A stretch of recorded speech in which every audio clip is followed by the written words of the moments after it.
अस्सलाम वालेकुम नाज़रीन, मैं आपको अपने चैनल में नई वीडियो के साथ खुशामदीद कहती हूँ। प्लीज़ हमारे चैनल को सब्सक्राइब करें, हमारी वीडियोस को लाइक करें और बेल आइकन को दबाएं ताकि आप हमारी हर नई आने वाली वीडियो सबसे पहले देख सकें। गुर्दे की पथरी आज के दौर में आम पाया जाने वाला मसला बन चुका है। ये पथरी आम तौर पर कैल्शियम की कंकरों जैसी होती है, जो गुर्दों के फेल में खराबी की वजह से इनमें जमा होती रहती है। पथरी तवील अरसे तक गुर्दे के किसी एक हिस्से में जमा रह सकती है, लेकिन जब ये अपनी जगह छोड़ती है तो बेहद तकलीफ का सबब बनती है। गुर्दे से खारिज होकर ये मसाने तक आती है और पेशाब की नाली के जरिए खारिज होती है। ये एक सुस्त और तवील अमल है जिसके दौरान मरीज को बेपनाह तकलीफ का सामना करना पड़ता है। अमूमन इसका इलाज ऑपरेशन भी बताया जाता है, लेकिन माहिरीन के मुताबिक कुछ कुदरती ग़िज़ाएं भी इस मसले के हल के लिए बेहतरीन नुस्खा हैं।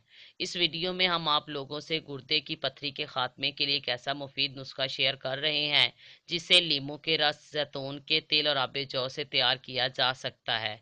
लीमू पथरी को तहलील करने की सलाहियत रखता है। जौ की वजह से पेशाब की नाली का तनाव कम हो जाता है और जैतून का तेल इसे ज़रूरी चिकनाहट फराहम करता है। ये नुस्खा तैयार करने के लिए जैतून का तेल 100 मिलीलीटर, आबे जौ 100 मिलीलीटर, 3 चम्मच लीमू का रस लें। इन तीनों चीज़ों को बहुत अच्छी तरह मिक्स कर लें और रोज़ाना सुबह निहार मुँह तकरीबन 50 मिलीलीटर मिकदार इस्तेमाल करें।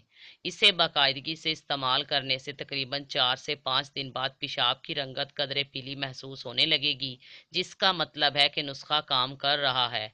अमूमन 8 दिन में मसला मुकम्मल तौर पर हल हो जाता है। कोशिश करें कि इस नुस्खे के इस्तेमाल के दौरान पानी ज़्यादा इस्तेमाल करें। अगर आपको मेरी ये वीडियो पसंद आई हो तो प्लीज़ लाइक का बटन दबाएं, हमारी वीडियोस को शेयर करें और मेरे चैनल को सब्सक्राइब करना मत भूलें। शुक्रिया।